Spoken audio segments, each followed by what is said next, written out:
Welcome to Winning STL, where we have conversations about how St. Louis can best compete and win in the battle for talent, jobs, growth, and equity. Winning STL is presented by Purina, who creates richer lives for pets and the people who love them, and has proudly called St. Louis home since 1894. Today we are at Spark St. Louis, a co-working space located in Ballpark Village. Joining me today is Bill DeWitt III, president of the St. Louis Cardinals. Bill oversees all aspects of the team and the affiliates. Bill, thank you so much for joining us today. Good to be here.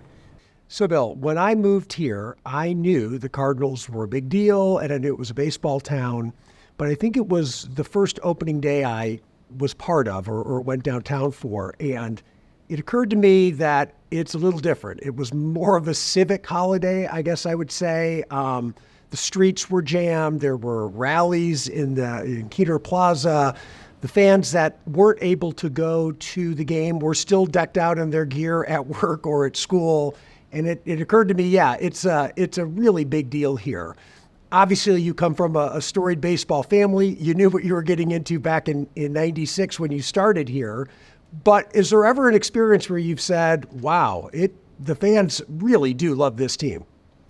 Well, you bring up a good example. Of course, opening day is when it repeats every year, and it's such a great tradition. I think I'm always blown away by that day because it feels almost like the symbolic spring opener for the whole year. You know, the winter's finally turning, and we start when it's still a little bit cold in that early April time frame, but it quickly moves into summer, and it's but you know, I think I've told this to many people, especially some peers that I have in the industry, which is the great thing about our fans is that when we have a good idea, they respond to it. When we do something dumb, we hear it.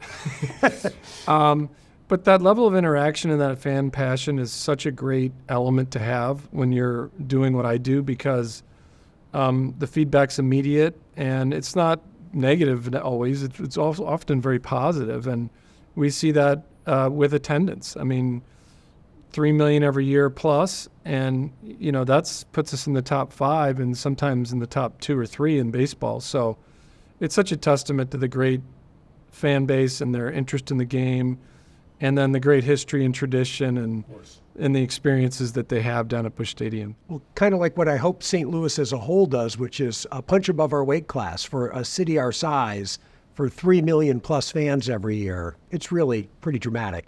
When I mentioned to a couple of people that I was going to get to talk to you, I was getting a lot of interest around, ask them about the next phase of Ballpark Village. So I'm going to ask you, what's in the future of this area? I think we would like to build another residential tower. We've done some design work around that. The first one is done great. One Cardinal Way is pretty much filled up. There's always monthly churn with leases rotating off and on, so there's apartments available if people want to know that. Okay. But we've done very well with that. And I think that if we could do another tower, I'm pretty sure it would be successful. So the challenge we have right now is that the economic environment's very different than when we started on that one. Okay. Probably the same building today would be quite a bit more expensive just because of interest rates and construction price. So we're going to have to be a little bit creative in what we're doing there, but we'd love to do that. We'd love to lure an office tenant. That market's very soft at the moment. People are obviously aware of that. Might take a little longer for that. And then anything we would do in these 3 northern blocks that are still available, we would go vertical, but then there'd probably be retail on the first floor to activate both sides of Cardinal Way. And that would really create an amazing neighborhood. It's already great. We've got Clark Street and then Cardinal Way they both stretch along and connect in with the rest of the city. But adding 3 more blocks, I think, would kind of put the cherry on top. So we're working on it. We're trying. Got it. Just no shovel-ready project quite yet. Got it.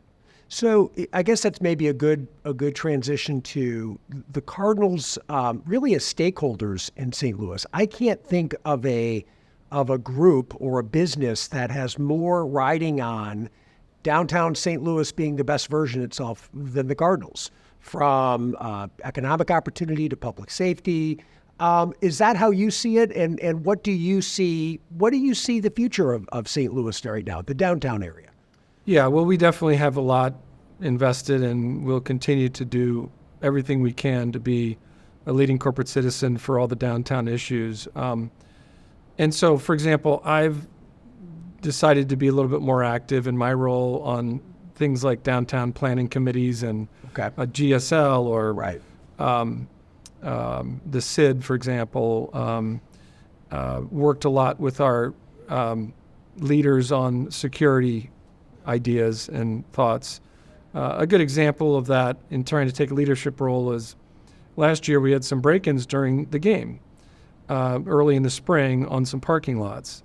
Not something anyone wants to see or talk about, but reality is. And so we convened a summit of all our parking operators. Because, if somebody's car gets broken into on a lot, 2 blocks away, it might not be our lot, but it reflects badly on us and the Cardinal experience, right? Just like if you have a cold hot dog. I mean, I didn't sell the hot dog, but I mean, so we've been very active in making sure that they're best practices. We all share some information.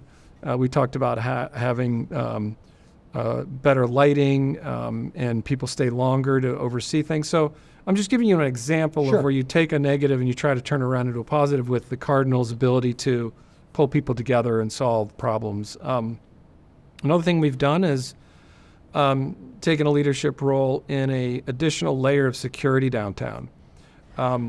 Used to be that the police that would, move through downtown could get called into other parts of downtown or other parts of the city at a moment's notice if something happened. Well, we found that if there's ever a vacuum of officers down here, that's not good for people who are going to still be down here, whether it's tourism or residents. So we helped fund a pilot program that keeps a group of secondary police here at all times, no matter what. We saw that helped with our crime stats and safety last summer, and we're continuing to support that program. It's just another example of how we really need to address and be honest and open about the problems that we face as a franchise. And some of that spills into, city initiatives and city concerns. But most of the time it's trying to figure out how to make sure we, make it into the playoffs and put the best product on the field and have the best game day experience for our fans. And I have to ask you another baseball question, maybe almost more personal. When we're all watching baseball, and whether it's your team coming back in the bottom of the ninth with a dramatic home run, or God forbid we blow it in the ninth inning, I know how fans react. I know how I react. How does a team president watching their team, are you more stoic and even keeled because you need to be, or are you frankly just like the rest of us? What's that experience like? I would say I'm mostly just like the rest of us. Okay. There's just that instinctive reaction when things happen, just like a fan. I mean, but you're sort of like a fan with a little jacked up incentive, where the lows are maybe a little lower and the highs might be a little higher. But they're there. It can be very emotional. I mean, I don't try to show it and throw my beer at the field or anything, but I'm feeling it. I'm sure. I just wondered because it's such a roller coaster of a season, and even the great teams are going to lose a higher percentage of games than a great team in the NFL. And there's so many games that it's got to be something that you're going to have to kind of try to keep in perspective, I think. Well, I do think that people in the game develop certain coping mechanisms with the nature of the season. Like you said, it's very, very long season. You're going to lose at least 30% of your games no matter what. Even if you're incredible. Spectacular. Yeah. Right.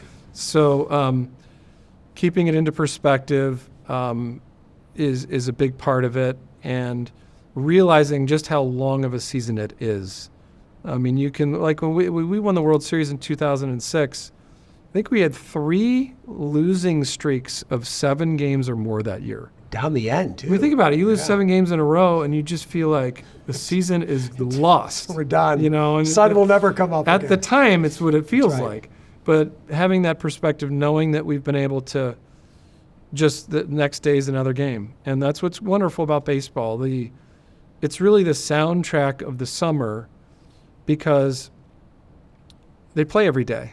You know, and of course there's off days, but, you know, generally speaking, there's almost always a ball game on, and you're excited when you win, but you got to be ready for the bell the next day. If you lose, you kind of just say, all right, well, there's another one tomorrow. So those are kind of the mental games we play to help us smooth out the variability. Well, thanks for explaining that, because I think it's the best game, and I know I go crazy about it, and I don't have quite the vested interest that you might. So even still, well, look, on a cloudy winter day, this has been a nice shot of spring and summer to come.